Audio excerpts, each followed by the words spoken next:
So, let's get a little more into the specifics of your careers. We tap danced on it last time. What would you say? And I hate this question. Like, who's on your Mount Rushmore? What was your favorite opponent or whatever? Right? Because we've had so many matches. But what was the one match that sticks out to you as having been the toughest, the craziest, the most dangerous, or whatever pronoun or adjectives you use? I mean, you just said my whole vocabulary, though. I would say did you ever see the Circus Death Match with me and J.C. Bailey? Yes, yeah. I would say that was probably the one, just because it was so unpredictable about what the finishes were going to be. Yeah. I don't want to say his name, but he wanted to do one big thing across, and it was my idea. It was my idea to do three, to get one of the threes. Yeah. That way we could do something off the bottom, right? Something off the middle, yeah, and then the big thing off the top. So, but each time you land on that thing, you don't know what to expect. So we did the first thing, and then JC jumped on me. Easy. Then we did the Russian leg sweep, but the board came with us. So that was a little rougher. And then when you're at the top, you think to yourself, oh my God, what could happen when you land? Right. But I was smart enough to know, because they were going to cut it piece by piece. And I already knew we was going to go right through that. Right, yeah. So I had them do one piece. One piece this way, one piece this way. There was no way we was going to go through that. Right. So JC even says to this day that was the best idea that I ever had, because we didn't get hurt. Landing on a barbed wire trampoline, yes, you get some scratches and some cuts, but as far as hurting, we didn't hurt each other. So I would say that would be the most strenuous one, just thinking about, because you're even in the match and you're looking up, you're like, oh shit, what have I talked myself into? It's especially when you're up on that rope, right? You're at that penultimate moment, and you can't climb back down, because that would be a kiss of death, right? I used to always do this when I get up and go like, oh, right. My nose is bleeding. I asked it in I didn't ask it, but it seems like I asked the question. Who do you consider, I won't say on your Mount Rushmore, who do you consider on the Mount Rushmore of professional wrestling? Of all professional wrestling? Yes. Yeah.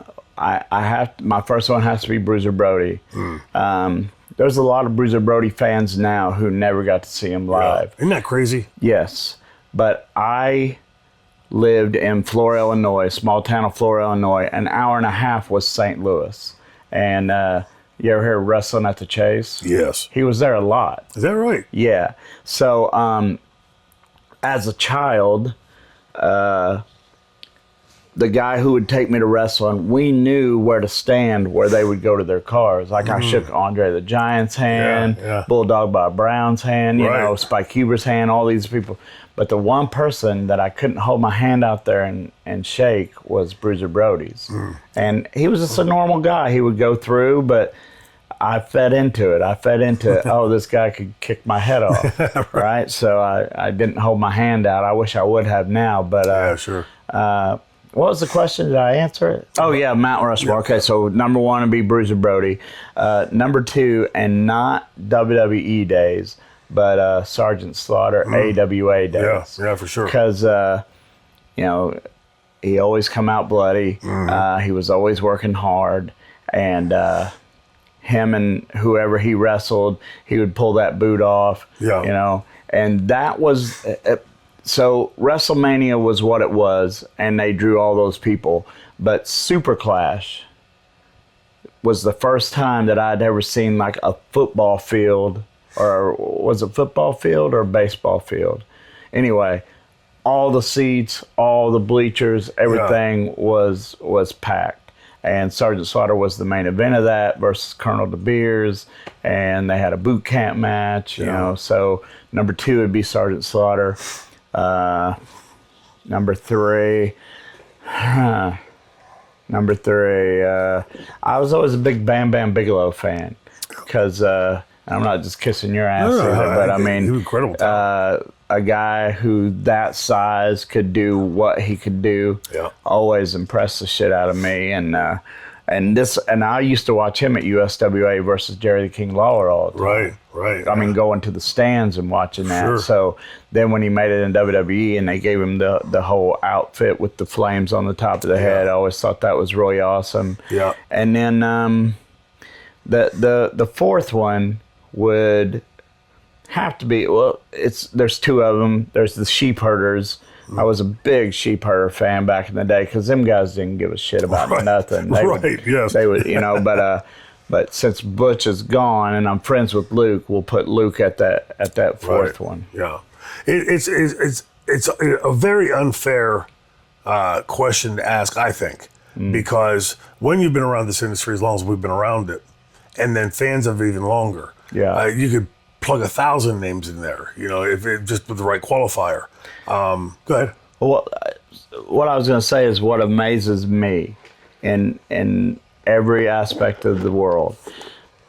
Somebody will put on Facebook, what is your Mount Rushmore? And people will tag me as one of their answers. Nice. And I'm thinking, there is so many more wrestlers out there that deserve to be on somebody's Mount Rushmore, but every once in a while, that'll be the question. I won't see the question, but I'll see that somebody tagged me, and I'll click on it, and I'm on some people's Mount Rushmore. Well, but here's why I think that works, because they're all qualified, right? So if you're going to go with the 10 or 4 high flyers, or the 4 big men, or the 4 hardcore, or the 4 whatever, I think there's a lot of wiggle room with that. But I like the fact that the wrestling fans, they'll take that. When you see them answering online and things in the videos, you can tell they're taking it very seriously. It's not just, hey, it's Pondo and Shane, it's Moose, it's blah, blah, blah, blah, right? It's not that. It's that, they're genuinely interested to learn. In the classroom, when you teach, when the kids keep asking a question repetitively, we call that the teachable moment. That means they're asking, so their brains are open. And, like you messed about Bam Bam, he always amazed me. If you go back and watch the 97 pay-per-view in Pittsburgh, that building was about 110 degrees. Remember when you had to have the lava lamps to light the place up for TV, and it was stifling hot in that building. He had trimmed up to like a 350, 355, which for him was like sleek, And if you watch the match back where he presses me over his head, that's about the 15, 16 minute mark, and throws me out to security. He then walks back. There's something so subtle, most wouldn't catch it. After he does, he's beating the hell out of me, and he presses me and throws me out of security. He walks over to the top rope, crosses his arms on the top rope, and he's looking at the camera. He's breathing literally like this. And there's like a trickle or 2 of sweat. Meanwhile, I'm over there going, oxygen, turn the heat down. He was amazing how well he could move. But he also had the psychology for it. That is what a lot of big men fail on, right? And then I'll finish up with this, just the accolades for Bam Bam. You and I have been in the business. Imagine having some actor or athlete from some other sport. Now you got to take him out to have a great match with them. LT. Yes.